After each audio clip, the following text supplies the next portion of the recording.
I woke in the emergency room at 2:17 in the morning to my mother's post calling me a drama queen.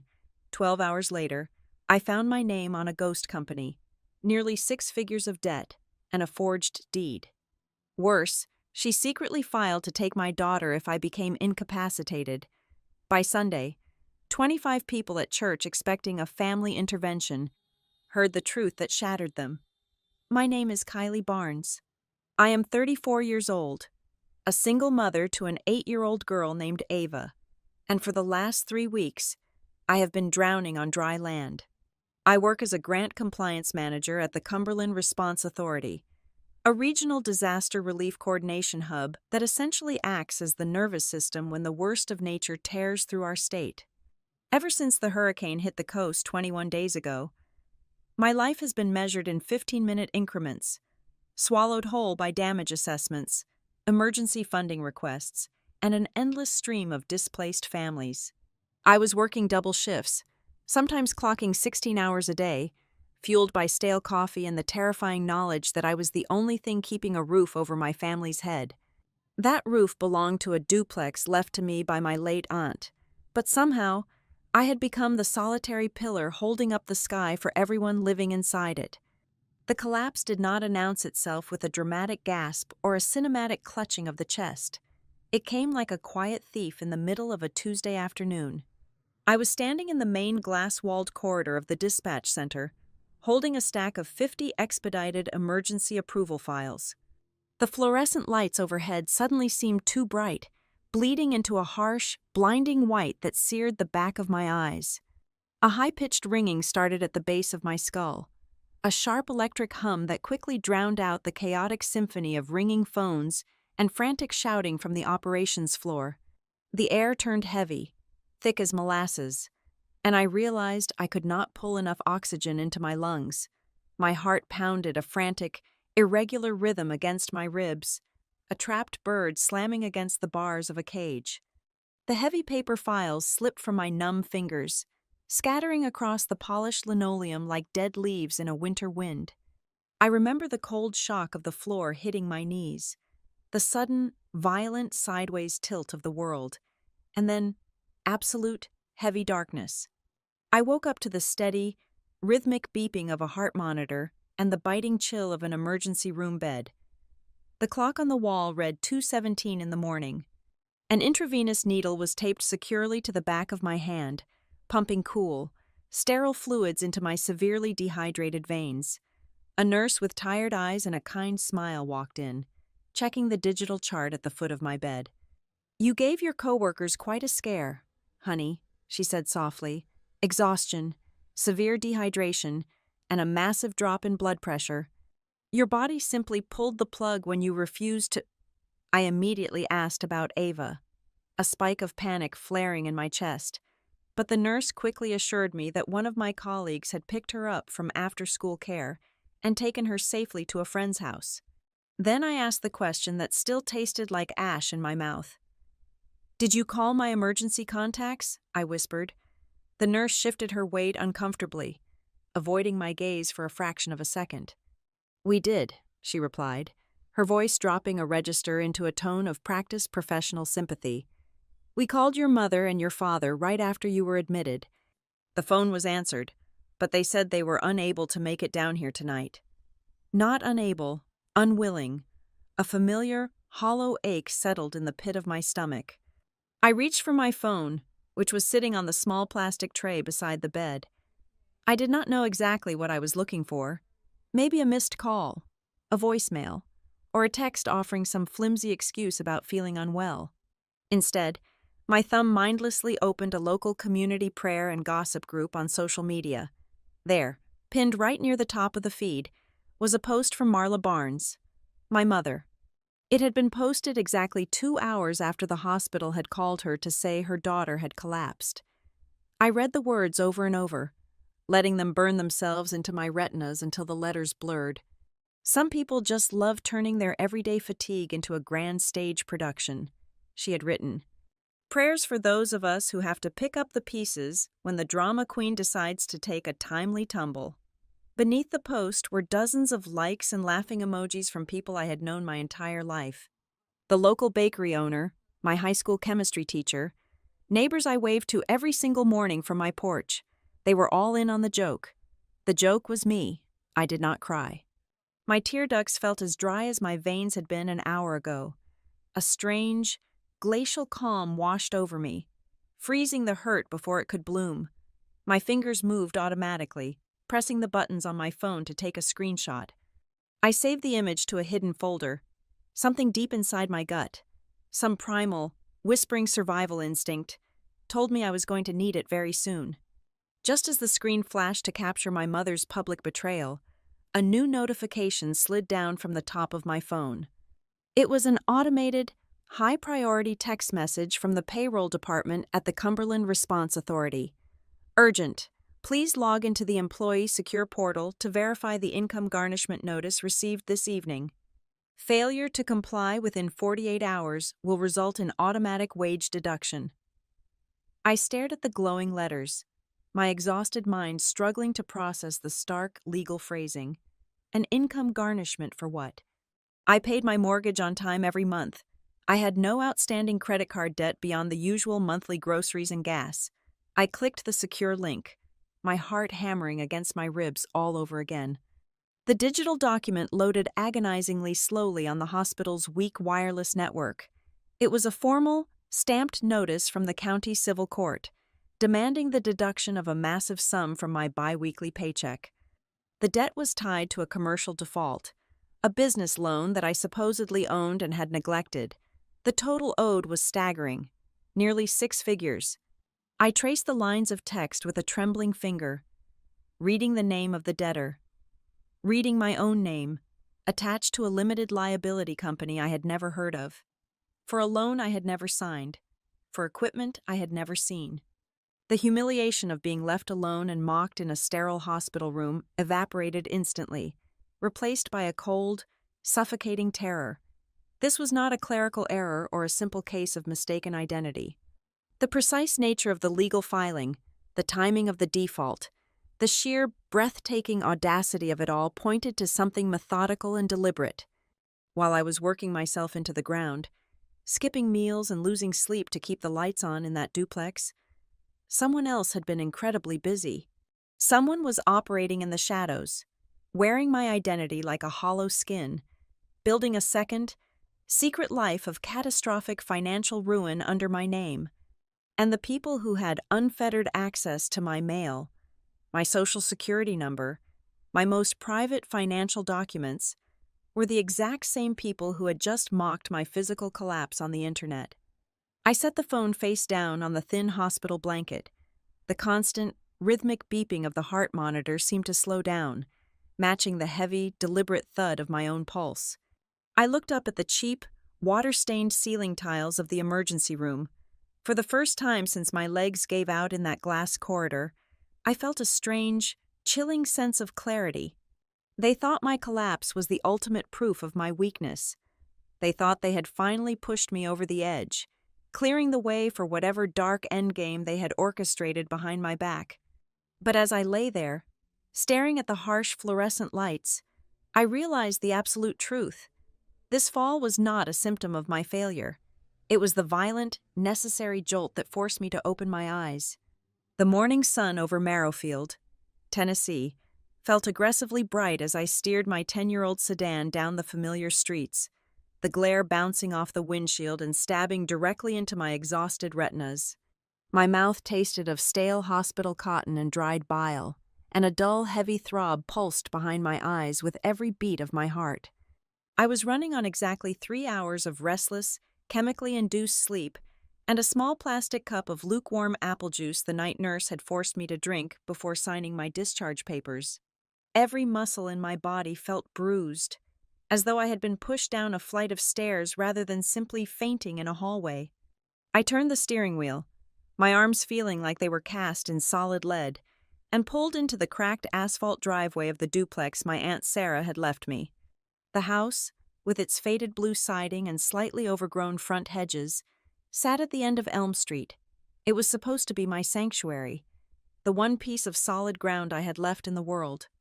Instead, looking at the drawn curtains of the living room windows, I felt a creeping, icy dread settling deep in my chest. The heavy oak front door clicked shut behind me, sealing me inside a space that suddenly felt entirely alien. I stood in the small foyer, the silence of the house pressing against my eardrums. Slowly, the smell of frying bacon and bitter black coffee drifted from the kitchen at the back of the house. No one rushed into the hallway to greet me. No one called out my name to ask if I was safe. I took off my light jacket, my limbs trembling slightly from residual dehydration, and walked slowly toward the warm yellow light spilling from the dining area. My father, Dennis Barnes, was seated at the head of the dark wooden dining table, his reading glasses pushed down to the bridge of his nose. He was methodically buttering a piece of burnt toast, the scraping sound of the metal knife against the crust echoing sharply in the quiet room. He did not look up immediately. He took his time, ensuring every corner of the bread was covered, before finally lifting his eyes to meet mine. His gaze swept over me with the detached, clinical appraisal of a man inspecting a slightly defective piece of machinery on an assembly line. "You are still standing, I see," he said. His voice was entirely flat, completely devoid of a single ounce of relief, warmth, or fatherly concern. It was a statement of mild disappointment masquerading as an observation. At the stove, my mother, Marla, flipped a strip of bacon with a sharp, aggressive flick of her wrist. Hot grease popped against the metal pan. "Do not just stand there hovering in the doorway, Kylie," she sighed, a thick layer of exasperation woven into every syllable she spoke. "You being at the hospital all night completely threw off the morning schedule. I had to cancel my 9 o'clock garden club meeting just to make sure Ava got dressed and ate something." I stared at the back of her perfectly styled hair. There was not a single question about why my heart had given out. Not a single inquiry about what the emergency room doctors had diagnosed. I was merely a logistical inconvenience. A sudden traffic jam in the middle of her otherwise perfectly planned Wednesday morning routine. Heavy. Dragging footsteps echoed from the wooden stairs leading up from the basement studio apartment. My younger brother, Travis, ambled into the kitchen, violently scratching his stomach under a faded black band t-shirt. He had been staying rent-free in my downstairs unit for 8 solid months, claiming he needed time to get back on his feet after a failed business venture. He grabbed a ceramic mug from the drying rack, poured himself a generous cup of my expensive coffee, and leaned back against the counter. A cruel, knowing smirk played on his lips as he looked me up and down, taking in my wrinkled work clothes and the pale, exhausted pallor of my face. "Look who decided to grace us with her presence," he muttered, taking a slow, loud sip from his mug. "The drama queen returns from her royal retreat. I hope the emergency room food was up to your incredibly high standards." I bit the inside of my cheek until I tasted the sharp tang of copper. The screenshot of my mother's cruel internet post, the one I had taken at 2 a.m, burned like a physical ember in my coat pocket. They were a united, impenetrable front of disdain, completely comfortable and arrogant in their cruelty. Before I could formulate a response that would not sound unhinged, a tiny hurricane of blonde hair and pink cotton pajamas slammed into my legs. "Mommy?" Ava cried out, burying her face against my thighs. Her small, warm arms wrapped around my knees with a desperate, crushing force that nearly knocked me off balance. I dropped to the linoleum floor, wrapping my arms tightly around her small frame, burying my face in her shoulder and breathing in the sweet scent of her strawberry shampoo.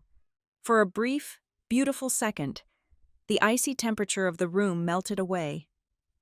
"I am okay, sweetie," I whispered, smoothing her messy morning hair. "Mommy is right here. I am perfectly fine." Ava pulled back, her big brown eyes wide and serious, searching my face for any sign of a lie. She leaned in close to my ear, her voice dropping to a low, conspiratorial whisper meant only for me. "Grandpa went into your office late last night," she murmured. "He told me you called him and asked him to find some important insurance papers, so he took the little silver key from the bottom of the ceramic owl to open your drawer." The linoleum floor seemed to drop out from beneath me, sending my stomach into a sickening freefall. My lungs seized, trapping the air inside my chest. I stood up slowly, keeping my hand securely on Ava's shoulder, my eyes instinctively scanning the kitchen to anchor myself. That was when I saw it. Resting innocently next to the ceramic fruit bowl on the granite island was a stiff white cardboard express shipping envelope. The return address belonged to a heavy equipment distributor located in another state. But it was the recipient line printed in bold, black ink that made the blood literally freeze in my veins. It was addressed to K. B. Field Imaging, LLC, care of my exact home address. It was the exact same fictitious company name from the terrifying payroll garnishment notice I had received in the hospital bed. My mother turned from the stove, a spatula held loosely in her right hand, her eyes tracking my gaze with the predatory stillness of a hawk. "The delivery man came very early this morning," she said, her tone dripping with forced, casual indifference. "Looks like some boring business junk mail." She was watching my face. They were all watching me. Travis had stopped drinking his coffee, the mug suspended halfway to his mouth. My father's butter knife hovered perfectly still over his plate. The air in the warm kitchen suddenly grew incredibly thick, vibrating with an unspoken, electric tension. They were waiting for me to snap. They wanted me to lunge for the envelope, to scream at them, to demand immediate answers, to tear my hair out and act exactly like the unstable, hysterical woman they had been painting me as to the entire town. A chilling, profound realization washed over my feverish, racing brain. If I confronted them right now, armed only with a plastic hospital bracelet and trembling, dehydrated hands, they would gaslight me right into the dirt. They would use my righteous anger as undeniable proof of my mental breakdown. I forced the tight muscles in my jaw to relax. I let out a long, tired, dismissive sigh, reaching out and casually tossing the heavy cardboard envelope into my large leather work tote resting on the floor. "Probably just corporate spam," I muttered, fighting to keep my voice perfectly level and bored. "I will throw it in the shredder later. I just need to go change my clothes and take a shower." I turned my back on them, denying them the violent explosion they were so clearly hungry for, and walked out of the kitchen. I moved down the short hallway and stepped into my home office, closing the solid wood door softly behind me. The room looked exactly as I had left it yesterday morning, but the atmosphere felt deeply, fundamentally violated. I walked straight to the tall metal filing cabinet tucked into the far corner of the room. The lock mechanism was properly engaged, but when I used the spare key on my personal keychain to open the bottom drawer, the intrusion was screamingly obvious to anyone who knew where to look. I am a meticulous, overly organized person. I arrange my personal and financial documents with agonizing, obsessive precision. The thick manila folders containing my past tax returns, my property deed, and Ava's original birth certificate were all sitting 1/4 of an inch higher than the rest of the row. The metal indexing tab on my Social Security file was bent slightly backward. It was not a frantic, messy ransacking. It was the careful, deliberate, quiet work of someone who firmly believed I was either too stupid or too mentally exhausted to notice the microscopic shifts in my own private sanctuary. I checked the desk. The tiny silver key Ava had mentioned was sitting back inside the hollow ceramic owl, placed just a single millimeter off-center from its usual hiding spot. I stood perfectly still in the quiet of my office, the terrifying reality of my situation settling over my shoulders like a heavy, suffocating lead blanket. The house I paid the mortgage on, the walls that were supposed to protect my daughter and me from the outside world, had been silently transformed into a theater of psychological and financial warfare. I walked back out to the dining area and stood quietly by the archway. I watched Ava peacefully eating her frosted cereal, completely unaware of the poison seeping into the floorboards beneath her feet. Travis was chuckling at a video playing on his phone. Marla was humming a soft church hymn as she wiped down the granite counter. Dennis was turning the pages of the morning newspaper, sipping his orange juice. They looked exactly like a normal, boring, functioning American family enjoying a quiet weekday morning. But I knew the absolute truth now. They had breached the walls of my life, weaponized my physical exhaustion, and were currently laying the complex legal groundwork to strip me of everything I owned and everything I loved. I watched a single white drop of milk fall from Ava's silver spoon back into her ceramic bowl. I took a slow, deep, silent breath, feeling the cold air fill my lungs. I understood with terrifying, absolute clarity that the rules of engagement had fundamentally changed. If I raised my voice, if I cried a single tear, if I showed them even a tiny fraction of the pure terror and burning rage boiling inside my stomach, I would hand them the exact legal ammunition they desperately needed. I realized that to survive, I had to become a ghost in my own home, smiling blindly through the devastating betrayal until the perfect moment arrived to burn their entire elaborate scheme to the ground. I bypassed my own cubicle entirely, ignoring the blinking red light on my desk phone and the stack of disaster relief files waiting for my signature. I walked straight down the linoleum hallway to the Payroll and Human Resources Department. The air conditioning in this wing of the Cumberland Response Authority always ran 10 degrees colder than the rest of the building, but the chill that settled over my skin had absolutely nothing to do with the temperature. The payroll director, a meticulous woman named Brenda, who had worked there for 20 years, ushered me into her small, windowless office and closed the door with a soft, definitive click. She did not offer small talk. She simply slid a thick, stapled stack of legal documents across her polished mahogany desk. "I am so sorry to lay this on you right after your medical emergency," Brenda said, her voice laced with genuine concern but carrying the rigid formality of someone bound by corporate protocol. "But the legal department received this yesterday afternoon. It is a court-ordered income garnishment. The county civil court is mandating that we deduct 25% of your pre-tax wages every single pay period until the judgment is satisfied." I picked up the papers. The stark black ink looked like poison seeping into the crisp white pages. It was a formal notice of default and garnishment stemming from a commercial lending dispute. The creditor was a massive national equipment financing firm. The debtor listed was KB Field Imaging, LLC. My legal name was printed clearly beneath it, designated as the sole managing member and personal guarantor. "Brenda, I do not own a business," I said, my voice sounding incredibly thin and hollow in the quiet room. "I have never heard of this company in my entire life." Brenda sighed, offering a sympathetic but helpless, tight-lipped smile. "I believe you. But the court order has your social security number, your verified home address, and a certified electronic signature. Our corporate counsel reviewed it this morning. Legally, our hands are tied unless you can provide a judge's order to halt the garnishment." I took the copy of the notice, thanked her mechanically, and walked out of the building. I could not breathe the recycled air of the office anymore. I needed to be alone. I sat in the driver's seat of my locked car in the sweltering asphalt parking lot, the engine off, the windows rolled up tightly. I pulled my work laptop from my leather tote bag and connected it to my phone's cellular hotspot. My fingers flew across the keyboard with a frantic, desperate energy. I navigated directly to the Tennessee Secretary of State's online business registry. I typed my own name into the search bar and pressed the Enter key. The database loaded instantly. The results page felt like a physical blow to the sternum. There it was. KB Field Imaging, LLC.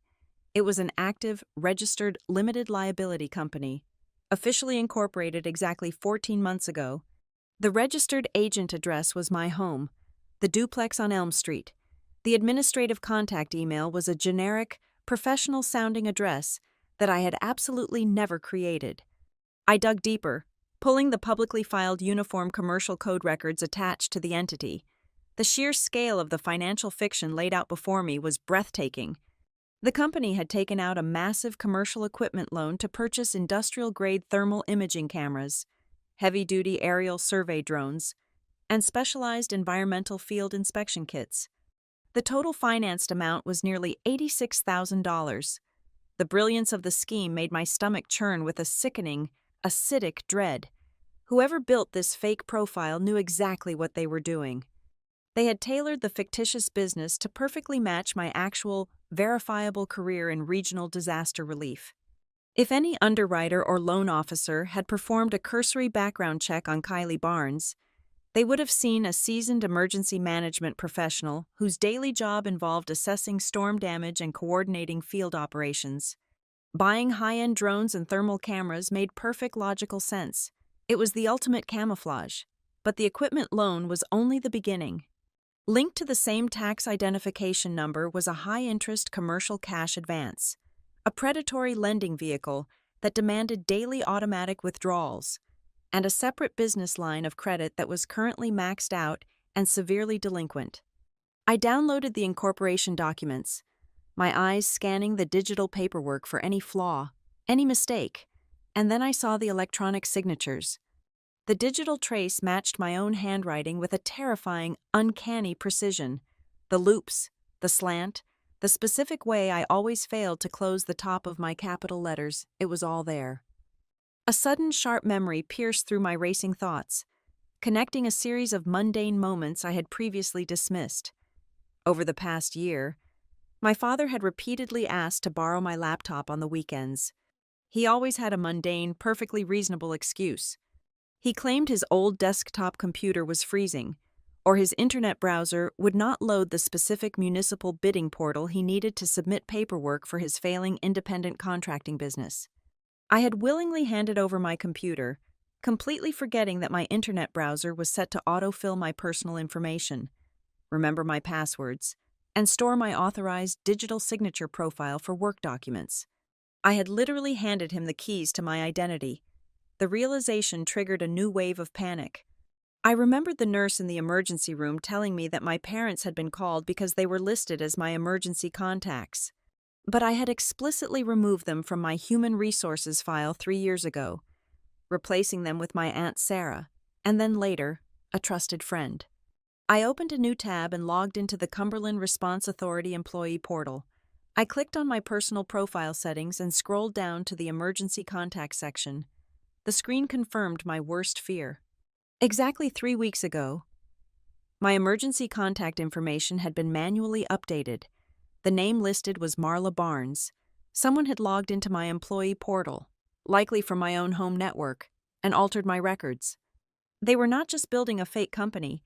They were actively monitoring and manipulating my real professional life to ensure they remained the primary point of contact if I ever broke down. They needed to be the ones the hospital called.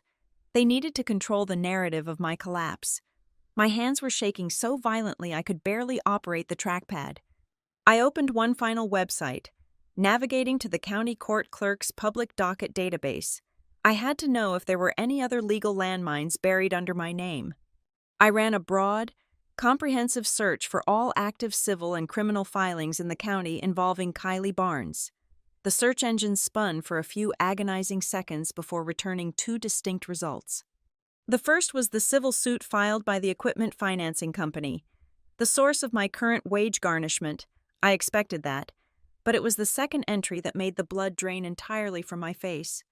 It was a pending case, filed only 2 days ago. It was not in the civil division or the small claims court. The filing was located in the probate branch of the county court system. Probate courts handle the administration of estates after death, but they also have jurisdiction over something else. They handle petitions for legal guardianships and conservatorships. They handle cases where an adult is deemed legally incompetent to manage their own affairs, their own finances, or their own children. I stared at the glowing screen, the sweltering heat of the car completely forgotten, replaced by a deep, bone-chilling cold that seemed to radiate from the marrow of my bones. The puzzle pieces violently snapped together, forming a picture of absolute terrifying clarity. My parents were not just stealing money to fund my brother's bad ideas or cover my father's failing business. They were not just emotionally exploiting me to feel superior. They were systematically dismantling my autonomy. They had buried me in artificial debt, sabotaged my professional files, and were now using my physical exhaustion from working double shifts to pay their bills as the ultimate proof of my instability. They were constructing an entirely new, legally binding reality using my exact identity, a reality where I was an unstable, bankrupt, broken woman And they were the reluctant, heroic family stepping in to take control of my life, my assets, and my daughter. I drove straight from the sweltering parking lot of my office building to downtown Nashville, my hands gripping the steering wheel so tightly my knuckles ached. I bypassed the police station entirely. A fraud detective would see a messy family dispute, but I needed a butcher. I needed Nora Mercer. Nora and I had shared a cramped, cinder-block dorm room for 2 years during our undergraduate studies. Back then, she was a quiet, fiercely intelligent girl who highlighted her textbooks with geometric precision. Today, she was a senior partner at a boutique law firm specializing in high-net-worth property fraud and vicious, high-stakes guardianship disputes. Her office was a fortress of soundproof glass, dark mahogany, and ruthless efficiency, a stark and intimidating contrast to my peeling, chaotic duplex. I sat across from her massive desk, my nervous energy vibrating right through the leather guest chair, and laid out every single terrifying discovery I had made over the past 4 hours. I told her about the ghost company, the astronomical equipment loans, the altered emergency contacts, and the pending probate court docket I had stumbled across. Nora listened without interrupting once. She did not offer me water, and she did not offer me empty sympathy. When I finally finished speaking, my chest was heaving as if I had just sprinted a mile. "I am going back to the house right now," I said, my voice thick with a burning, suffocating rage. "I am going to throw these printouts directly in my father's face. I am going to pack their bags, throw their belongings out onto the front lawn, and change every single lock on the doors." Nora leaned forward, resting her elbows on the immaculate surface of her desk, her dark eyes sharp and incredibly calculating. "You will do absolutely no such thing, Kylie. If you confront them right now, you lose the only tactical advantage you currently possess." "What advantage?" I demanded, my voice cracking. "They are literally stealing my identity." "The advantage of underestimation," Nora replied coldly. "Right now, your family firmly believes you are blind, physically exhausted, and easily manipulated. They think their perimeter is completely secure. The second you scream at them, they will know you are onto them. They will destroy the hard drives, burn the paper trails, and immediately accelerate their court filings to trap you. You have to let them keep believing they are winning." Nora turned her attention to her dual computer monitors, her manicured fingers flying across the mechanical keyboard as she accessed the sealed county court dockets through her secure attorney portal. Within 10 minutes, she had bypassed the sluggish public database red tape and pulled the complete, unredacted probate file filed under my name. She clicked a button, and the document materialized on the large screen facing my chair. It was a formal legal petition for emergency adult guardianship. Reading the cold, sanitized legal phrasing felt like watching an autopsy performed on my own life. The grounds listed for the petition were systematically, sickeningly thorough prolonged physical and mental exhaustion, severe instability in personal financial decision-making, and a documented inability to provide consistent, safe care for a minor child. "Look at the supporting affidavits attached to the petition," Nora instructed, her voice dropping into a low, detached, clinical register. It was not just my mother playing the role of the deeply concerned, grieving parent forced to make a difficult choice. My younger brother, Travis, had submitted a comprehensive sworn statement. Reading his words made my stomach violently rebel. He claimed, under penalty of perjury, that I frequently left Ava unattended for the family to manage because I was prone to severe, unpredictable episodes of emotional loss of control. He painted a masterpiece of fiction, positioning himself as the reluctant, stable, and protective uncle stepping in to save a neglected child from a mother spiraling into a mental breakdown. "He lives in my basement rent-free," I whispered, staring at Travis's digital signature. "I buy his groceries. In a court of law, truth is entirely secondary to documentation," Nora stated flatly. But the deepest, most agonizing cut had absolutely nothing to do with the financial court documents. Nora picked up her heavy desk phone and dialed the administration office at Ava's elementary school, putting the call on speakerphone. She introduced herself as my retained legal counsel and requested an immediate audit of Ava's emergency release file. I listened, paralyzed, as the school secretary shuffled papers on the other end of the line. "Yes, ma'am." The secretary's tinny voice echoed in the office.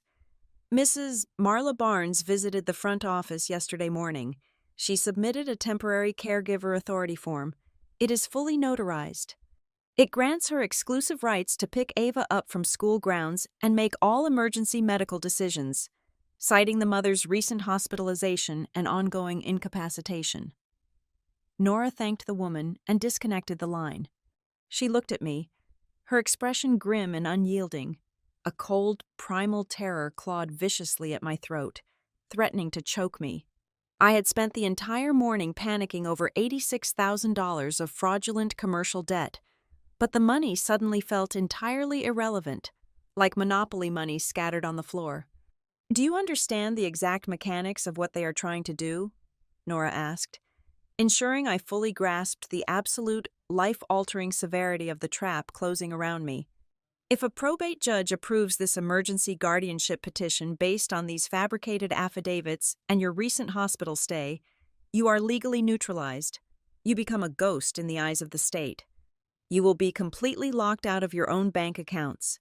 You will lose all legal authority to make decisions regarding your own daughter.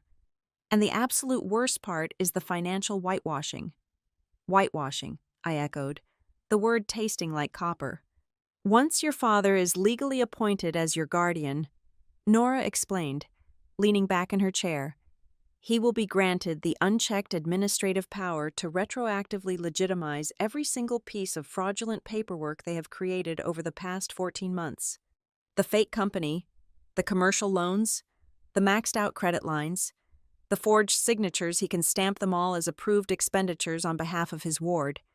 It all becomes real, and the debt becomes permanently anchored to your Social Security number with the full blessing of the court system." Kylie, the exhausted grant manager, died in that chair. The thought of my parents stealing my fundamental right to be a mother, weaponizing my own desperate exhaustion to physically sever me from my child, flipped a switch deep inside my brain. I stopped shaking. Nora grabbed a fresh yellow legal pad and a thick black permanent marker. "We are going to build an evidence map," she instructed, writing the words in bold letters at the top of the page. "I need every single piece of data that proves your daily reality aggressively contradicts their carefully constructed narrative. I need physical mail intercepts, unredacted bank statements, and every verified sample of your genuine signature from the past 12 months to give to a handwriting expert. I need you to pull the encrypted data from your doorbell camera to log their exact movements in and out of the house. We need your complete medical records from the emergency room to prove your collapse was a purely physical result of overwork, showing absolutely zero signs of cognitive decline or mental instability. Finally, find the Internet Protocol logs for your home wireless network to prove exactly which device logged into your employee portal to change those emergency contacts." I looked at the impossible list of tasks, then looked Nora directly in the eyes. "I have to go back in there tonight. I have to sit at the dinner table and smile at them." "Yes," Nora replied, completely unsentimental, handing me the yellow notepad. "You have to walk back into that house and play the exact part they wrote for you. You have to be the tired, confused, grateful daughter until we are ready to completely flip the script and burn their stage to the ground." I folded the heavy yellow paper and placed it securely in my bag. I walked out of Nora's office, took the elevator down to the lobby, and stepped back out into the blistering afternoon heat of the city. The suffocating panic that had gripped my chest since I woke up in the hospital had completely burned away, leaving behind a cold, crystallized, and dangerous resolve. I finally understood the terrifying, breathtaking scope of their betrayal. My sudden physical collapse in the glass corridor of the dispatch center had never been the final destination of their grand, twisted plan. It was merely a convenient accident. It was just the perfect, beautifully timed excuse they had been desperately waiting for to press the final button. I was still sitting in the heavy, oversized leather guest chair in Nora Mercer's office. my hands gripping the armrest so tightly my knuckles had turned completely white. The terrifying reality of the guardianship petition was still ringing in my ears. But Nora was already moving forward. In her world, panic was a useless emotion. Information was the only currency that mattered. "If they are attempting to strip you of your legal autonomy," Nora said, her voice dropping into a razor-sharp, clinical register, "they are doing it to gain unfettered access to your primary assets. We need to verify the ground beneath your feet." Her manicured fingers flew across her mechanical keyboard as she bypassed the standard public search engines and logged directly into the secure portal for the County Register of Deeds. The screen reflected a harsh blue light against her glasses. She typed in the exact address of my duplex on Elm Street, hit the Enter key, and waited as the database populated a chronological list of every legal action ever attached to the property. A heavy, suffocating silence filled the room as Nora's eyes locked onto the top line of the search results. A new document had been filed exactly 3 months ago. "Look at this," Nora commanded, clicking a hyperlinked text file. A scanned PDF of a formal legal document materialized on the large monitor facing my chair. At the top of the page, printed in bold, uncompromising black letters, were the words, "Quitclaim Deed." I leaned forward, my exhausted eyes scanning the dense legal jargon. I understood the basic mechanics of real estate. A quitclaim deed was a fast, dirty way to transfer property rights without running a traditional title search or securing a warranty. It was the kind of paperwork you used when you wanted to move assets quietly and quickly. I looked at the grantor line. My name was printed there. Then I looked at the grantee line. It read Dennis Barnes, entered as a joint tenant with full rights of survivorship. "He added himself to the deed," I whispered, the air suddenly trapped in my lungs. If something happens to me, if I die or if a judge declares me legally incompetent, the entire house automatically transfers to him. He bypasses the probate system entirely. "Look closer at the bottom of the page," Nora instructed, completely ignoring my horror to focus on the mechanics of the fraud. "Look at the signature." I stared at the black ink looping across the digital page. At a passing glance, it looked incredibly accurate. It had the same aggressive slant I used when signing rushed work documents.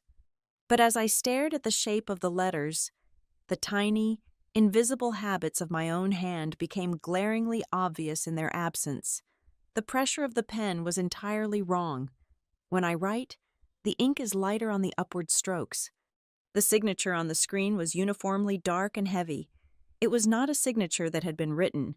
It was a signature that had been meticulously, slowly drawn.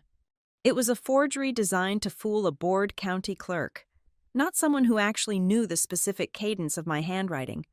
Nora used her mouse to zoom in on the bottom right corner of the document, magnifying a faded, blue ink circle. It was a notary public seal, the mandatory official stamp required to legitimize the transfer of real estate. "The signature is only half the crime," Nora said, her eyes narrowing as she read the microscopic text inside the blue circle.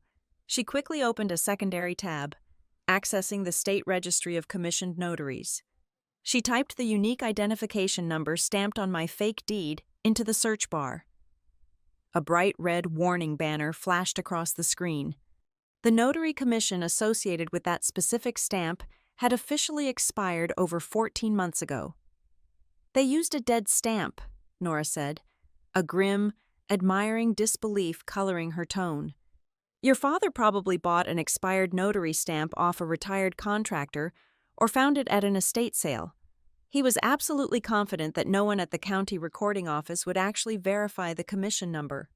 He gambled on the sheer laziness of the bureaucratic system, and he won." The walls of the office felt like they were shrinking, pressing inward to crush my ribs. The duplex was the only real thing of value I owned in the world. It was the inheritance my aunt had left me to ensure Ava and I would always have a safe place to sleep. Now, it was just another weapon in their arsenal. "Do you understand the sequence of events they are preparing for?" Nora asked, making sure I saw the entire horrifying picture. "If that guardianship petition goes through, Dennis becomes your legal custodian. He can walk into any bank in the state, present his court-approved guardianship papers alongside this fraudulent joint deed, and force a massive cash-out refinance on the property. He can strip hundreds of thousands of dollars of equity right out of the walls, pocket the cash to cover his disastrous business debts, and leave you holding a mortgage you can never afford to pay. He is literally preparing to sell your house out from under you while pretending it is joint family property. I closed my eyes, a wave of profound nausea washing over me. I was being financially strangled, suffocated by an avalanche of fraudulent paperwork. "Tell me about the physical layout of the house," Nora demanded abruptly, shifting her strategy. "You mentioned your brother Travis lives downstairs." "Yes," I replied, opening my eyes. "It is a finished basement studio apartment with its own separate entrance at the back of the driveway. He has been staying there rent-free for 8 months. He claimed he needed a quiet space to rebuild his life after a failed startup." Nora did not say a word. She simply opened a new internet browser and navigated to a massive global short-term vacation rental platform. She typed in my exact zip code, filtered the results to show only studio apartments, and hit search. It took her exactly 90 seconds to find it. "Welcome to the cozy Marrowfield getaway," Nora read aloud from the screen. I stared at the bright, professionally staged photographs of my own basement. There was a fresh white duvet on the bed, a bowl of expensive fruit on the small kitchenette counter, and a sleek digital lockbox installed on the exterior door. I had never seen any of those things before. "Scroll down to the reviews," I choked out, my heart hammering a frantic rhythm against my sternum. There were over 60 individual reviews. The earliest one was dated 7 months ago. They all praised the immaculate cleanliness of the space, the quiet neighborhood, and the incredibly responsive host. I looked at the host profile picture. It was a generic logo of a pine tree, but the name listed underneath was completely unmistakable. T.B. Property Management, Travis Barnes. The puzzle pieces locked together with a sickening, violent snap. Travis was not a helpless, dragged-in younger brother simply going along with my parents' schemes because he had nowhere else to go. He was a primary architect of the exploitation. He was taking the photographs, managing the booking calendar, changing the digital door codes, and messaging with strangers who were sleeping directly beneath my daughter's bedroom. He was running an illicit, untaxed hotel out of my basement.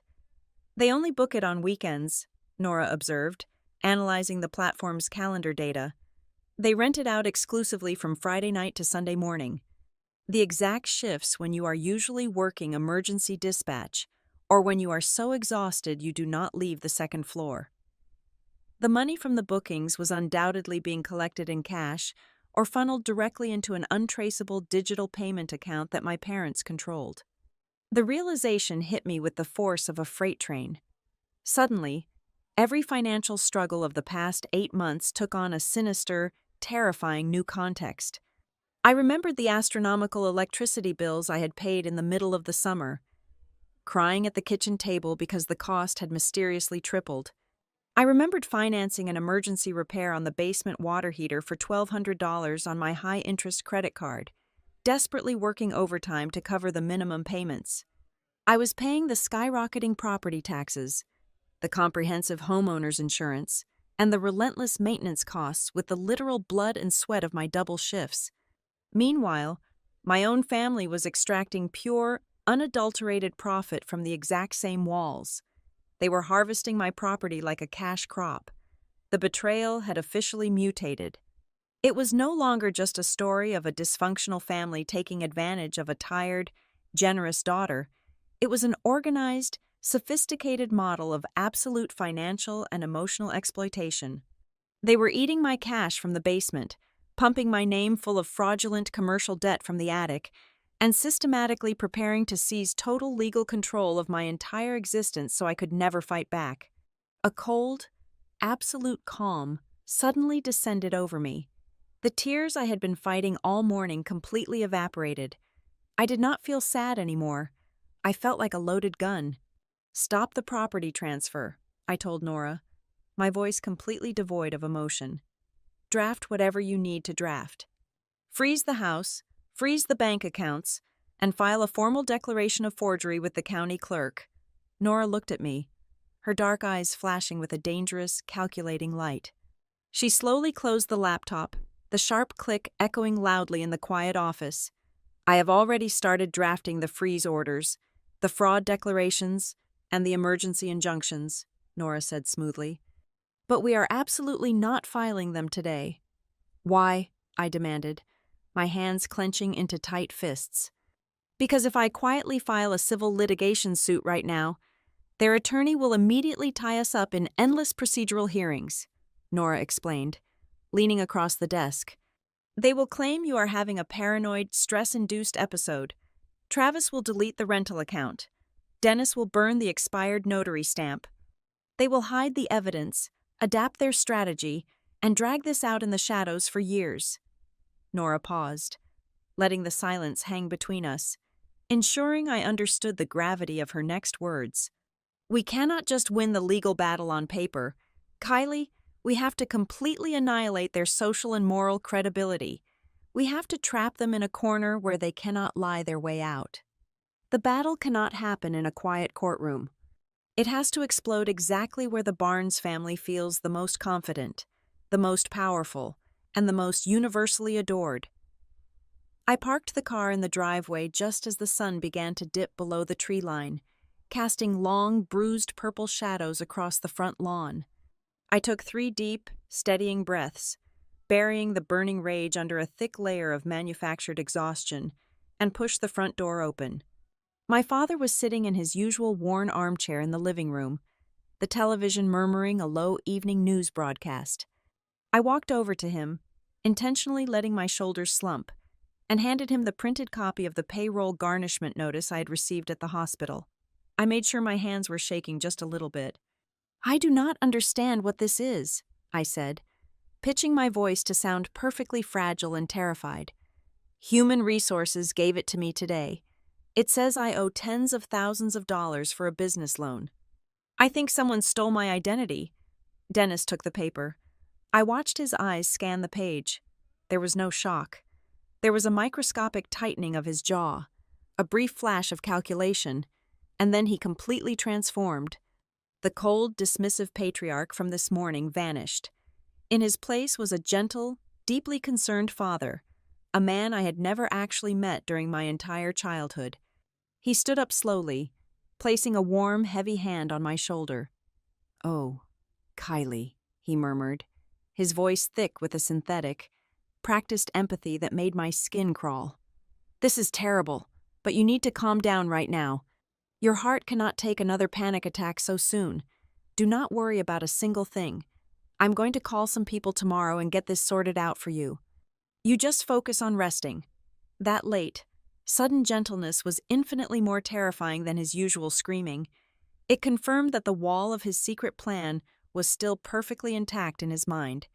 He thought I was blind. He thought I was leaning on the very hand holding the knife. I moved toward the kitchen, where my mother was stirring a pot of chicken noodle soup on the stove.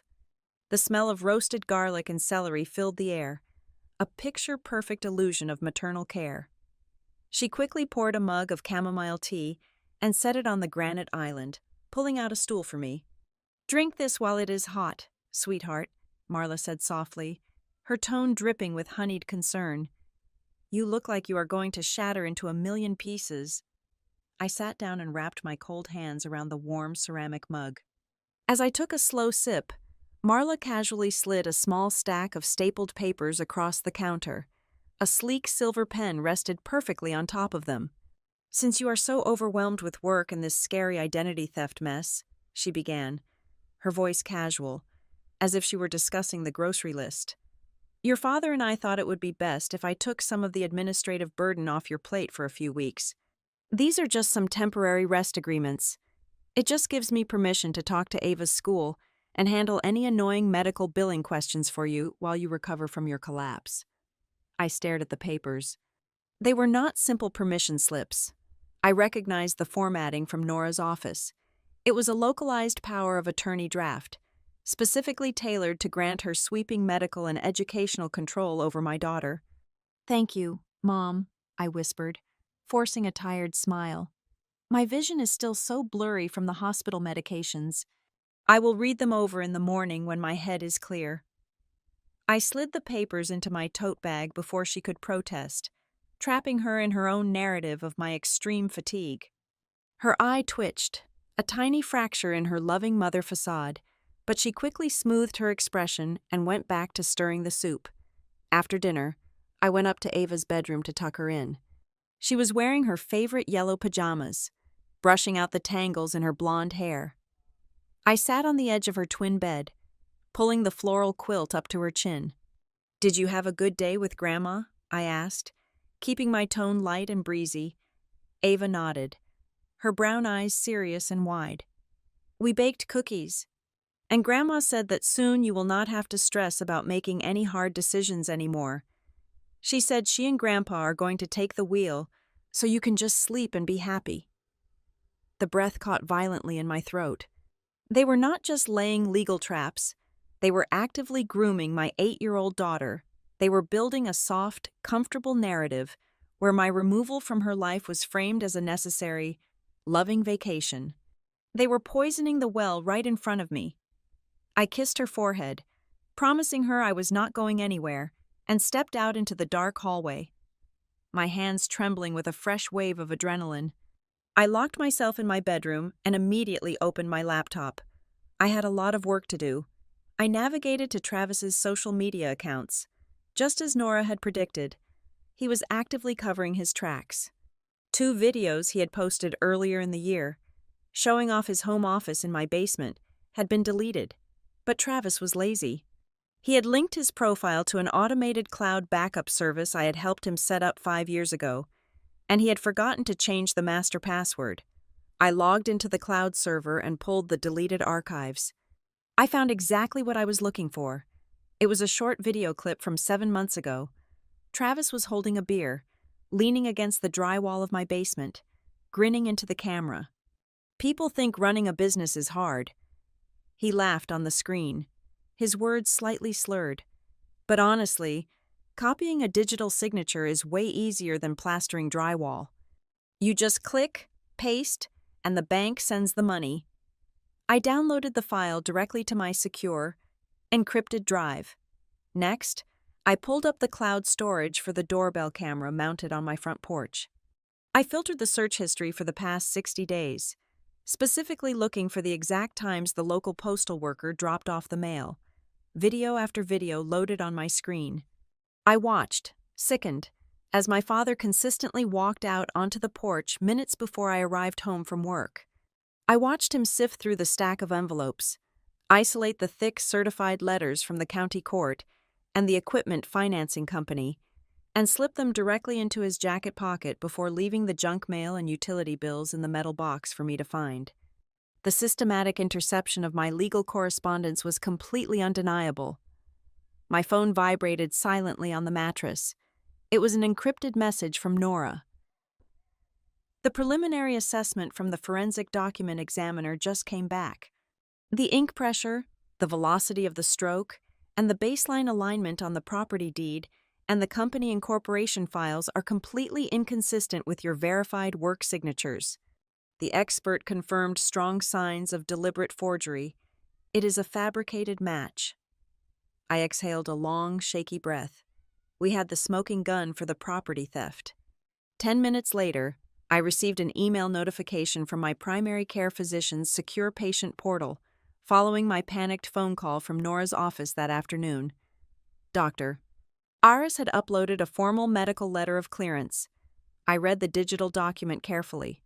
It explicitly stated that my brief hospitalization was the direct physiological result of severe dehydration and extreme occupational overwork.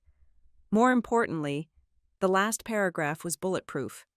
It stated clearly that I exhibited absolutely 0 signs of cognitive decline, 0 indicators of mental instability, and possessed the full, unimpaired capacity to parent my child and manage my financial affairs. The medical foundation of their emergency guardianship petition was officially dead on arrival. I walked back downstairs to grab a glass of water from the kitchen. Dennis and Marla were sitting at the dining table, speaking in hushed, urgent whispers. When I stepped onto the hardwood floor, they snapped apart, instantly pasting on identical smiles of gentle concern. "Kylie," my father said, standing up and clearing his throat. His voice carried the booming, authoritative resonance he reserved for church functions. "Your mother and I have been talking. We know you are struggling with this debt issue, and we know your mind is completely overwhelmed right now. You cannot carry this heavy burden alone." I stood frozen by the refrigerator, waiting for the trap to spring. "I spoke with Pastor Eli this afternoon," Dennis continued, his eyes locked onto mine. "We have decided to organize a special family testimony circle this coming Sunday at the Cedar Ridge Fellowship. It will just be a small, private gathering of our closest friends and community members. We are all going to come together to pray for your healing, to support you, and to help you accept the intervention you so desperately need to get your life back on track." A cold chill swept over the back of my neck. I understood exactly what he was doing. The Cedar Ridge Fellowship was the absolute epicenter of our local community. A family testimony circle was a deeply respected tradition, usually reserved for severe addiction interventions or grief counseling. My father was building a public stage. He was inviting 25 of the most influential people in our town to witness my supposed mental breakdown. He planned to use the weight of the community to emotionally corner me, to force me into signing my rights away while entirely surrounded by people who thought they were saving me from myself.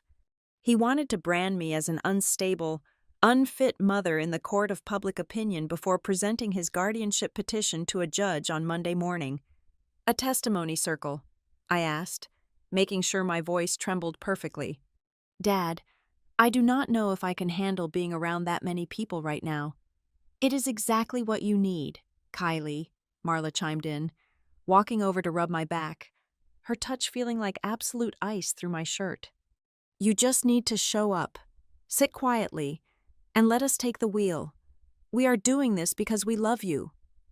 I looked down at the floor, hiding the terrifying, cold fire that was suddenly burning behind my eyes. They thought they were building a slaughterhouse to end my independence.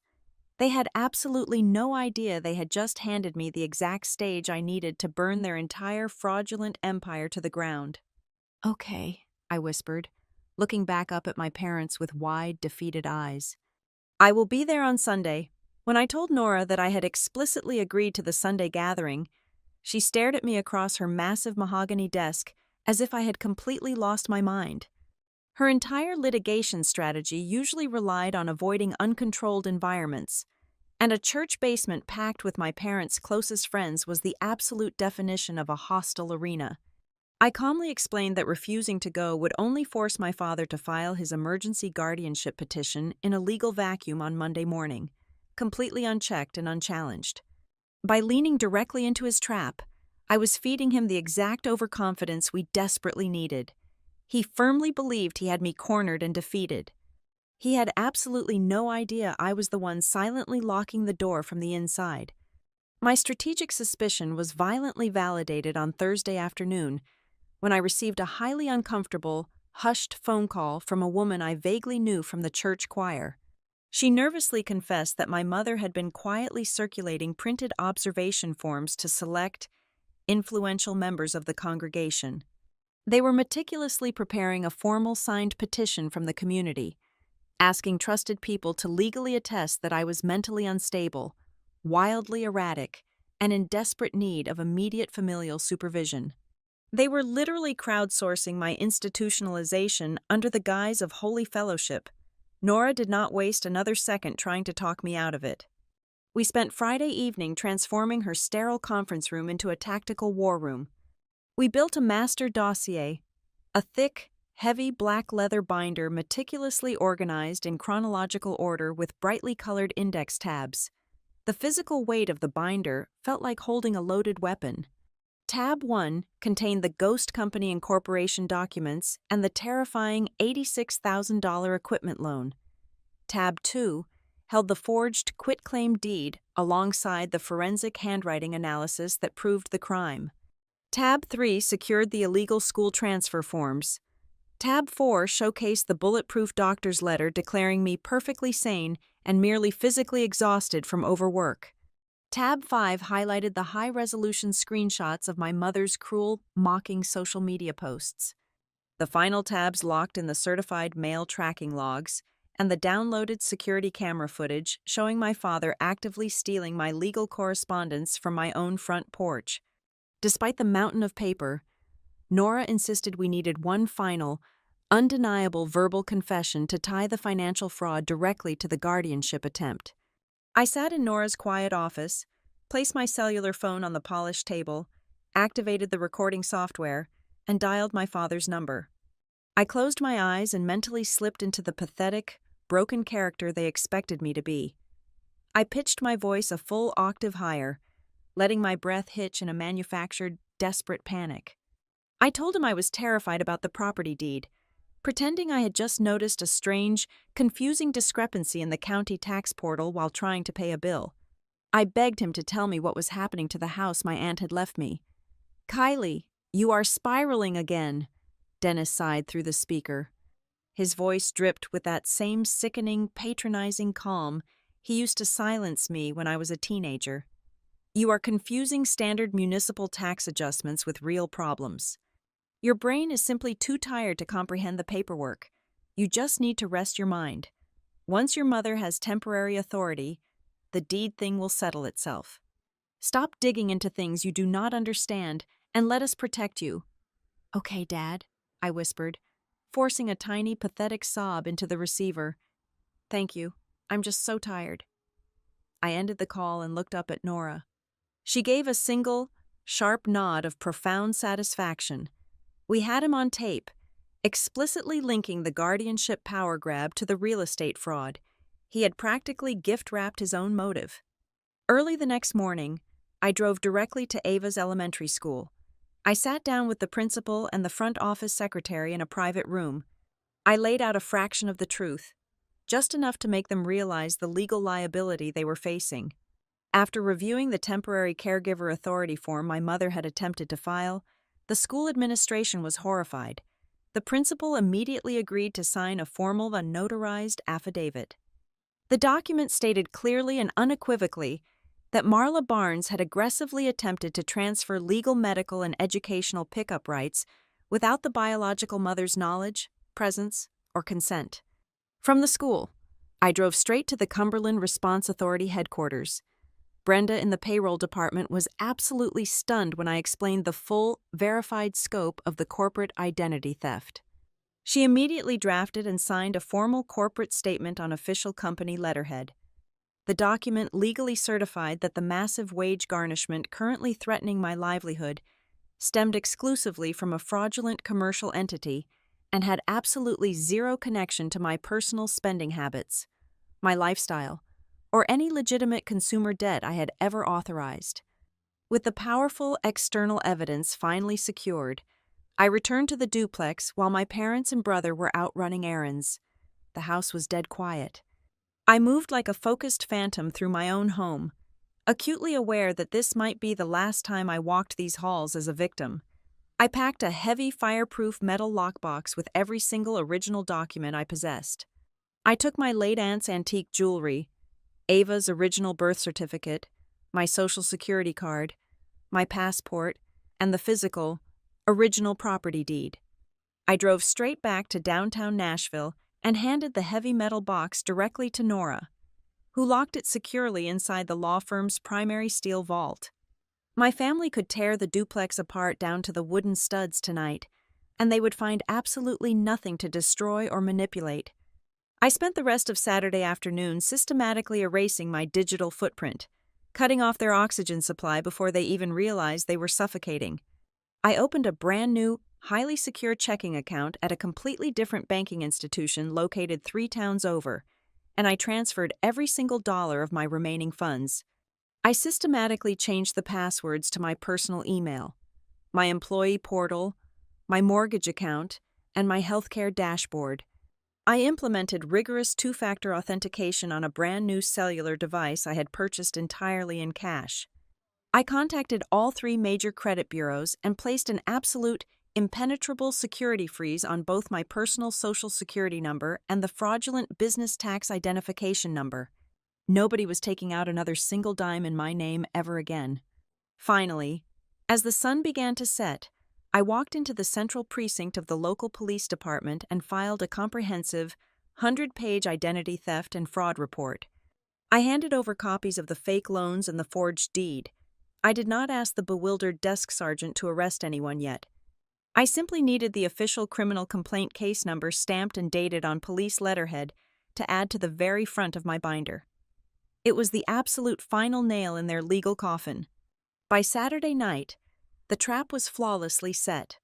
I sat in the darkness of my bedroom, listening to the muffled sounds of my parents moving around in the living room directly below me. They were completely oblivious to the silent, catastrophic avalanche hanging directly over their heads. They thought tomorrow was going to be my public execution. They thought I would break down, cry, and surrender my entire life in front of 25 sympathetic witnesses at the church. But as I traced the smooth, cold leather cover of the dossier resting on my nightstand, I felt a profound, chilling peace wash over my exhausted body. For the first time in my entire life, I was not preparing to endure Sunday. I was preparing to redefine it. 2 days before the scheduled Sunday gathering, the poison began to seep into the community groundwater. I was standing by the kitchen sink, washing a coffee mug, when my cellular phone vibrated in my pocket. It was a text message from a woman named Brenda from the church choir, a sweet but incredibly gullible lady who treated town gossip as gospel truth. I opened the message and felt the blood drain entirely from my face. She wrote that she was praying for my recovery, adding that my mother had confided in the women's prayer circle about my dangerous abuse of anti-anxiety medications. Brenda typed that she was heartbroken to hear how frightened little Ava had become of my erratic mood swings. I set the phone down on the granite counter, a cold, clinical wave of disgust washing over me. So that was the final angle. Extreme occupational exhaustion was not quite enough to justify a permanent legal conservatorship. My mother needed me to look aggressively medicated, unpredictable, and fundamentally dangerous to my own child. She was expertly laying the psychological foundation for the Sunday intervention, cementing my reputation as a medically unfit mother before I even walked through the church doors. Later that same afternoon, my father orchestrated his own distinct brand of manipulation. Dennis pulled me into the dimly lit garage, pulling the heavy door shut behind us. The smell of motor oil and damp cardboard hung thick in the humid air. He looked down at his scuffed work boots, playing the part of a humbled, desperate patriarch forced into a terrible corner. "Kylie," he began, his voice thick with a perfectly rehearsed, gravelly regret. "I need to confess something to you about that horrible debt notice you found. I was drowning. Travis had that business venture go under, and the family was bleeding cash. I just borrowed your name to tide us over a few difficult months. I fully intended to pay every single cent back before you ever noticed. I am so incredibly sorry." It was a beautiful, tragic performance. The vulnerability in his eyes almost looked genuine. The problem was, I already knew the exact math, and his confession was nothing but a flimsy, calculated half-truth designed to keep me docile. The previous night, Nora had securely transmitted the final, unredacted financial autopsy of my stolen identity. Dennis had not simply bailed out my brother's failed tech venture. The sprawling, chaotic mess of bank statements, wire transfers, and offshore routing numbers painted a significantly darker picture. My father, the deeply respected church elder, had actively funneled tens of thousands of dollars from the fraudulent commercial equipment loans directly into illegal sports betting syndicates. When the massive gambling losses inevitably mounted, he had turned in sheer desperation to predatory private lenders, the kind of violent, underground loan sharks who charged extortionate weekly interest rates. He was not a loving father making a misguided attempt to save his son. He was a degenerate addict desperately trying to save his own kneecaps, using my pristine credit score as his personal bulletproof vest. But the absolute most sickening revelation buried in the financial documents had nothing to do with my father's gambling. It was the undeniable proof that my mother was never the oblivious, long-suffering wife she pretended to be. Nora's forensic accounting successfully traced the steady stream of cash deposits generated from the basement studio rentals. The money did not go into a joint family fund. Every single dollar flowed directly into a private, hidden checking account held exclusively in Marla's name. My mother, the woman who complained that my sudden hospitalization had ruined her morning gardening schedule, was the one personally laundering the illicit money. She was the one who knew exactly what was happening from the very first day. She was the one scrubbing the basement toilet after the weekend guests left, washing the sheets, and meticulously hiding every single digital receipt from my eyes. They were a perfectly synchronized, highly efficient criminal syndicate operating directly out of my living room. The final, devastating piece of the puzzle arrived courtesy of my brother's sheer incompetence. Nora had legally subpoenaed the digital communication records attached to the fake company's business line. Buried in the data was a panicked, unencrypted voicemail Travis had left for my father just hours after I collapsed at the dispatch center. I sat on my bed, pressing the phone speaker tightly against my ear. Travis sounded breathless, his voice pitched high with absolute terror. "Dad, you have to push the probate judge to sign the emergency guardianship order by Monday morning." Travis hissed into the receiver. "Mom is completely freaking out. She said if Kylie recovers from this hospital trip and starts looking closely at the bank accounts, she will kick the whole family out onto the street. Mom said we have to lock her down right now or we lose the house and the cash flow." I lowered the phone, the silence of my bedroom ringing in my ears. The truth was not about saving me from exhaustion. It was not even about the gambling debts anymore. It was about raw, desperate self-preservation. My mother was the true, ruthless architect pushing the guardianship petition, driven by the absolute, paralyzing terror that her golden goose was finally waking up. The suffocating atmosphere of lies inside the duplex was beginning to physically manifest, and it was no longer just affecting me. On Saturday morning, Ava walked into the kitchen clutching her favorite stuffed bear. Dennis and Marla immediately snapped their mouths shut, abruptly cutting off a furious, whispered argument about bank transfers. Ava stopped dead in her tracks, her small shoulders tensing. She looked back and forth between the forced, plastic smiles of her grandparents. She walked slowly over to me, tugging quietly on the hem of my shirt. "Mommy," she whispered, her voice trembling slightly. "Why does everyone stop talking whenever I walk into the room? Are they mad at me?" My heart shattered into jagged pieces. The toxic, heavy silence was slowly seeping into my daughter's bones, silently teaching her that her own home was a place of dark secrets and sudden, terrifying quiet. I pulled her into a fierce, tight hug, burying my face in her hair, promising her that the silence was going to end very soon. I stepped out onto the back porch to call Nora and finalize our strategy.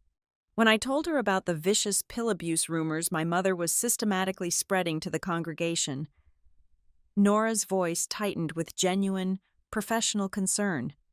"Kylie, you need to fully understand the massive risk you are taking tomorrow," Nora warned, the lawyer in her taking over.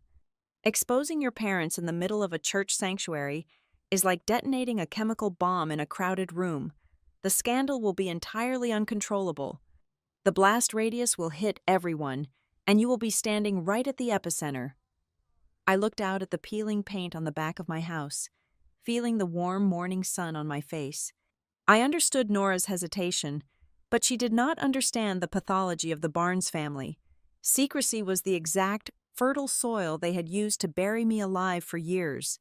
Protecting their pristine public reputation was the very thing that got me dragged into this nightmare in the first place.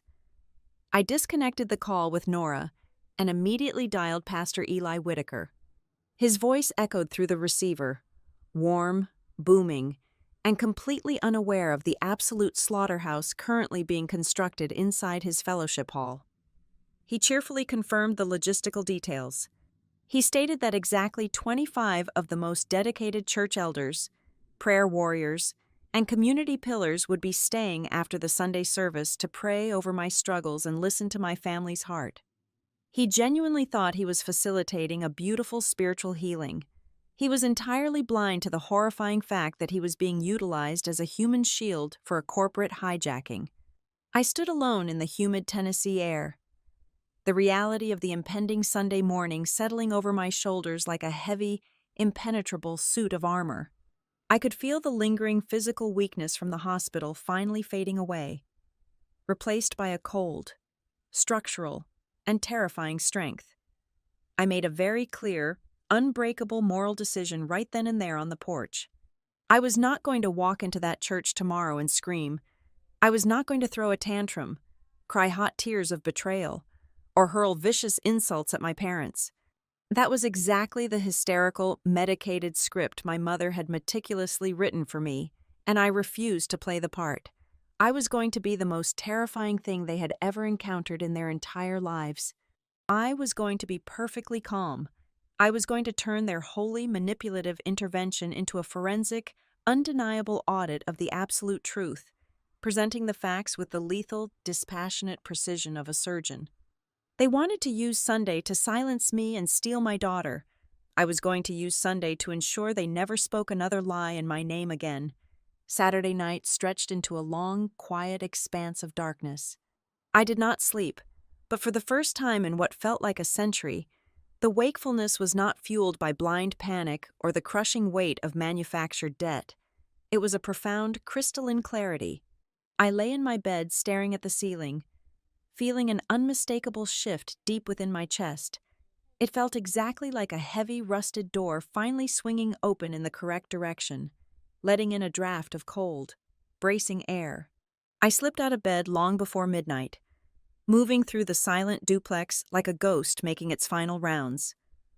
I carried my laptop into the small home office, carefully locking the wooden door behind me. I connected my device to the wireless printer I kept stashed in the closet and began the meticulous work of building my physical arsenal.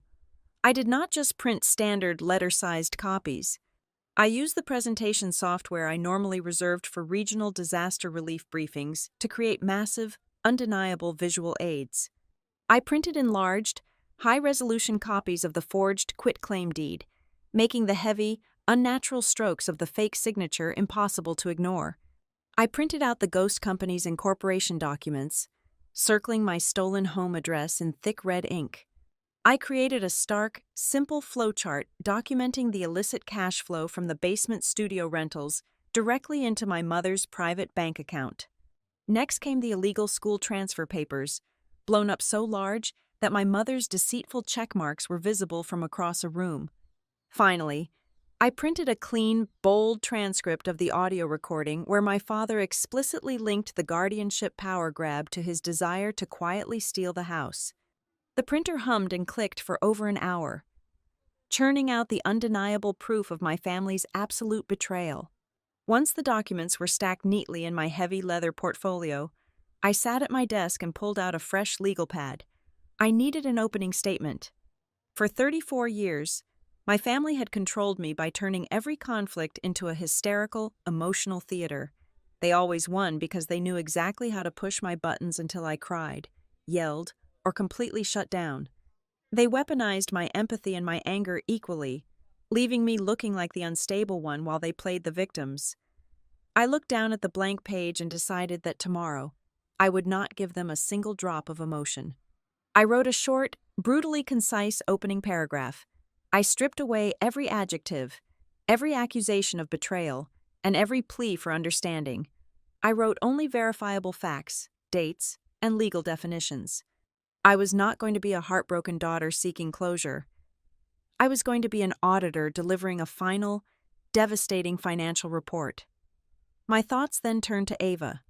The idea of bringing my 8-year-old daughter into a church basement specifically rigged for my psychological execution made my stomach twist. But I knew leaving her with a babysitter would give my mother the exact opening she needed to claim I was an absent, disconnected parent. Ava had to be physically present, but she absolutely did not have to absorb the blast radius. I packed a small, padded canvas backpack specifically for her. I filled it with 2 brand new, incredibly detailed coloring books, a fresh pack of vibrant markers, and her favorite noise-canceling headphones.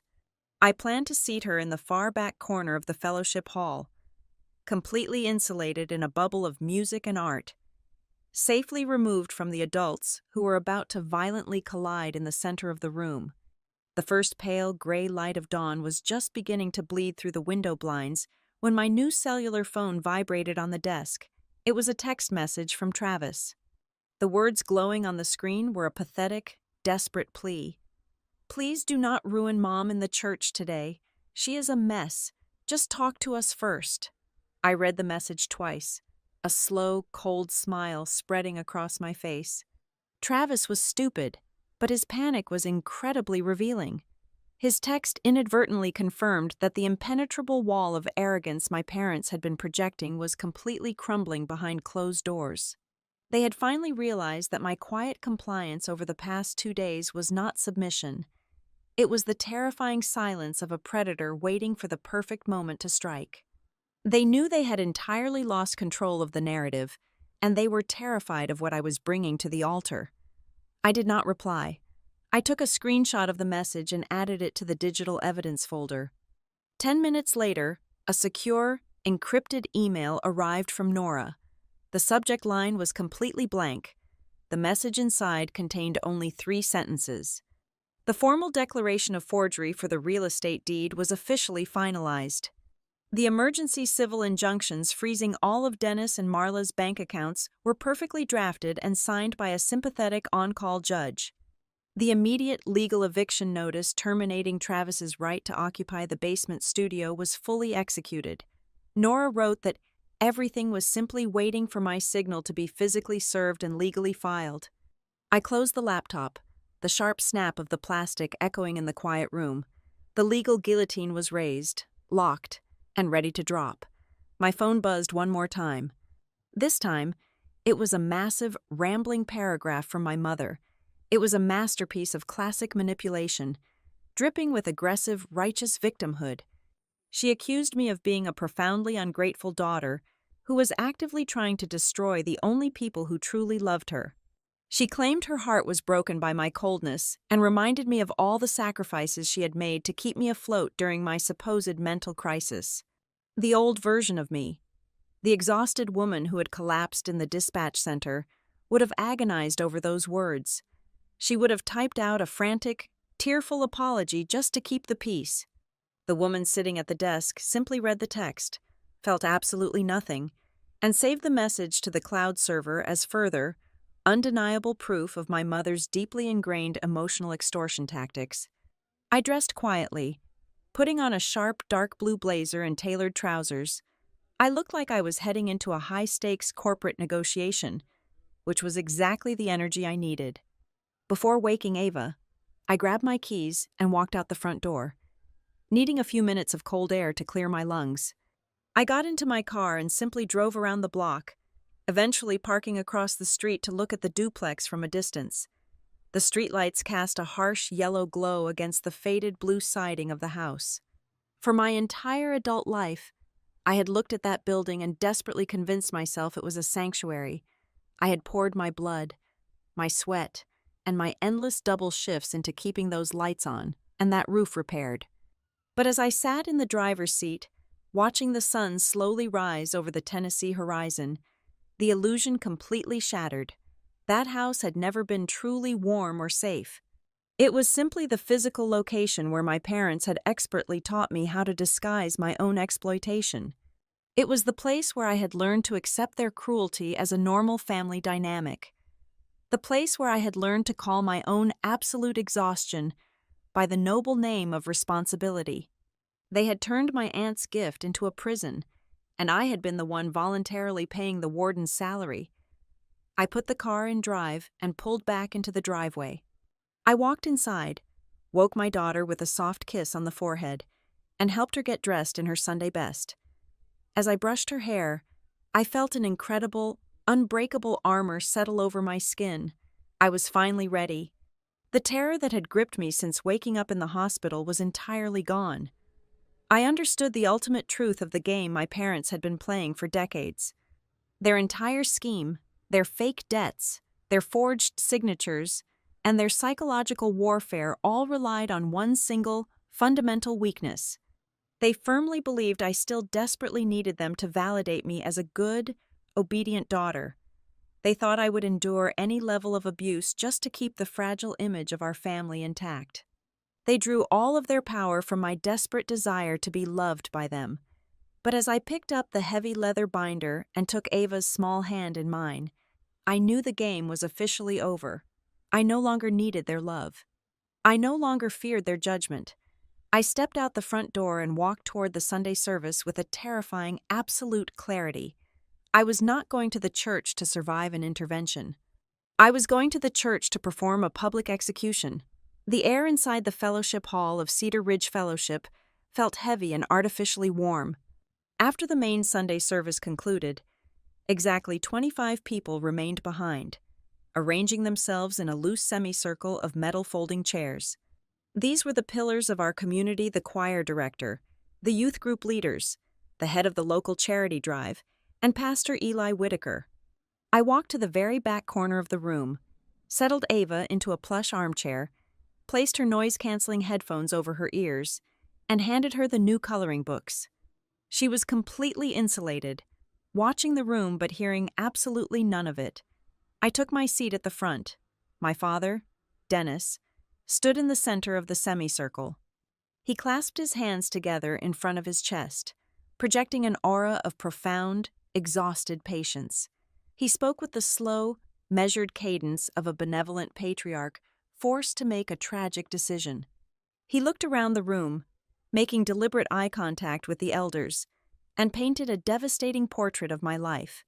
He described me as a deeply unstable, ungrateful woman spiraling out of control. He told them I was drowning in reckless financial debt, completely overwhelmed by my career, and increasingly dangerous to the future of my own child. Right on cue, my mother, Marla, let out a choked, perfectly modulated sob. She pressed a tissue to her eyes, stepping up to stand beside my father. She looked at the faces of the women she gossiped with every week and delivered her final blow. "We just do not know what else to do." Marla wept, her voice trembling with manufactured heartbreak. "Kylie has always been a bit of a drama queen, but this is different. She is falling apart. We brought you all here today to ask for your prayers and your support. Please, help our family save her before it is completely too late." A heavy, sympathetic murmur rippled through the 25 people in the room. Heads nodded. Soft sounds of pity echoed off the linoleum floor. Pastor Eli Whitaker stepped forward, his eyes full of gentle, pastoral concern. He turned to me, offering a warm, encouraging smile. "Kylie," Pastor Eli said softly, "we love you. This is a safe space. Would you like to speak your heart?" Everyone in the room braced themselves for an emotional explosion. They expected me to burst into defensive tears, to scream denials, to act exactly like the hysterical, broken woman my parents had just described. Instead, I stood up slowly. My face was completely expressionless. I did not shed a single tear. I walked over to the long folding table at the front of the room, carrying the massive, heavy black leather binder Nora and I had built. I dropped it onto the table. The loud, sharp smack of the thick binder hitting the plastic surface echoed like a gunshot, instantly silencing the room. I flipped the cover open, bypassing emotional defense entirely, and stepped directly into an interrogation. "I am not going to speak my heart today," I said, my voice cold, steady, and loud enough to reach the back wall. "I am going to speak to the facts." I pulled out the first document, an enlarged, certified copy of the original property deed to my duplex. I laid it flat on the table. "This is the original deed to my home, proving I am the sole, legal owner of the property," I stated clearly. Then, I pulled out the next sheet. "And this is a fraudulent quitclaim deed filed 3 months ago, attempting to secretly add Dennis Barnes as a joint owner with rights of survivorship. The notary stamp on this document expired 14 months before the signature was ever printed." The sympathetic murmurs in the room abruptly stopped. The silence turned sharp and confused. I did not give them a single second to recover. I pulled out the ghost company records and the massive commercial loan statements. My parents claimed I am drowning in reckless debt, I continued, holding up the paperwork. This is an $86,000 commercial equipment loan tied to a fake business registered at my home address. I never opened this company. The money was funneled into offshore accounts and private, high-interest loans. I turned to my mother, who had completely stopped crying. The tissue was frozen against her cheek, her eyes wide with sudden, raw terror. "And this," I said, pulling out the printed rental ledgers, "is the accounting for the illegal weekend hotel Travis has been running out of my basement for the past 8 months. Every single dollar of profit from my property was routed directly into a private checking account owned exclusively by Marla Barnes." A collective gasp swept through the folding chairs. The choir director covered her mouth with her hand, but I was not finished. I pulled out the most devastating piece of paper in the binder, the school transfer form. "This is the temporary caregiver authority form Marla submitted to my daughter's elementary school 2 days ago," I said, my voice dropping into a lethal, quiet register. "She attempted to secretly seize my medical and educational rights as a mother while I was lying in an emergency room bed." Dennis lunged forward, his face flushing a violent shade of crimson. "Pastor Eli, do not listen to this nonsense," he shouted, his patriarchal calm completely shattering. "She fabricated all of this. She is sick. She is having a paranoid episode." I ignored his shouting. I picked up the printed draft of their emergency guardianship petition, reading the cruel, clinical accusations out loud to the room. Then, I picked up my cellular phone, navigated to my audio files, and pressed play. I held the speaker high so every single person in the room could hear the recording of my father's voice clearly. "When your mother has temporary authority, the deed thing will settle itself." Dennis's recorded voice echoed through the silent fellowship hall. "Stop digging into things you do not understand." The atmosphere in the room violently shifted. The air was sucked out of the space.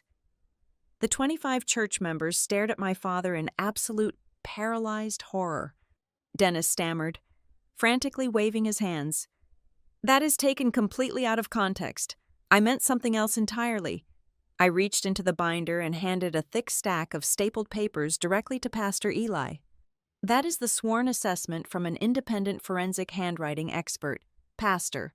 It formally confirms that the signatures on the property deed and the business loans are absolute, deliberate forgeries. Behind it is a notarized affidavit from my employer, confirming the debt is entirely fraudulent, and a sworn statement from the school principal confirming Marla tried to steal my parental rights." The layers of their elaborate, holy facade collapsed right there on the linoleum floor. The evidence was too massive, too impeccably documented, to ever be denied. From the corner of the room, Travis completely cracked. The pressure of the room staring at them with absolute disgust broke his weak nerve. He threw his hands up in the air, his face pale with panic. "I told you this was a bad idea," Travis blurted out, his voice cracking into a high pitch, staring wildly at our father. "You told me this Sunday would finish the paperwork once and for all. You said we would be safe today." That single, panicked slip of the tongue was the final, brutal knife severing whatever thin shred of moral defense the Barnes family had left. My father closed his eyes, his shoulders slumping in total defeat. At that exact moment, the heavy wooden doors at the back of the fellowship hall swung open. Nora walked down the center aisle, her heels clicking sharply against the floor. Walking directly beside her was a uniformed county sheriff's deputy. Nora did not look at anyone in the crowd. She walked straight up to Dennis and Marla, thrusting a thick stack of legal manila envelopes against my father's chest until he was forced to take them. "Dennis and Marla Barnes," Nora said, her voice ringing with absolute legal authority, "you have just been formally served with a civil fraud lawsuit. Included are emergency court orders freezing every single asset and bank account attached to your names. Travis Barnes. You are hereby served with an immediate notice of termination of tenancy. You have 48 hours to vacate the basement property." The sheriff's deputy stepped forward, resting his hand casually on his duty belt. I am placing you on official notice, the deputy warned them, his tone completely flat. Do not attempt to delete any digital files, destroy any financial records, or tamper with any physical evidence. This is now an active criminal fraud investigation. My mother collapsed into a folding chair, finally producing real, terrified tears. My father stared at the legal documents in his hands as if they were covered in acid. The 25 people who had gathered to pray for my salvation simply watched in stunned, breathless silence as the true predators were finally caged. I looked at my parents one last time. I did not scream. I did not hurl toxic insults or demand an apology they were incapable of giving. I simply looked at them with the cold, clean detachment they had earned. The truth these 25 people heard today is not that I am dramatic, I said, my voice echoing clearly in the silent room. The truth is that I have been the backbone of this family for far too long. I am not carrying you anymore. I turned my back on them forever. I walked to the back of the room, gently tapped Ava on the shoulder, and took her small, warm hand in mine. We walked out of the heavy wooden doors of the church together, leaving the climax of the story shattered into a million unfixable pieces right on the very stage my parents had so carefully built. Thank you so much to all the listeners for tuning in to hear my story today. Where in the world are you listening from right now? Please drop your location and your thoughts in the comments section below so we can connect and share our experiences.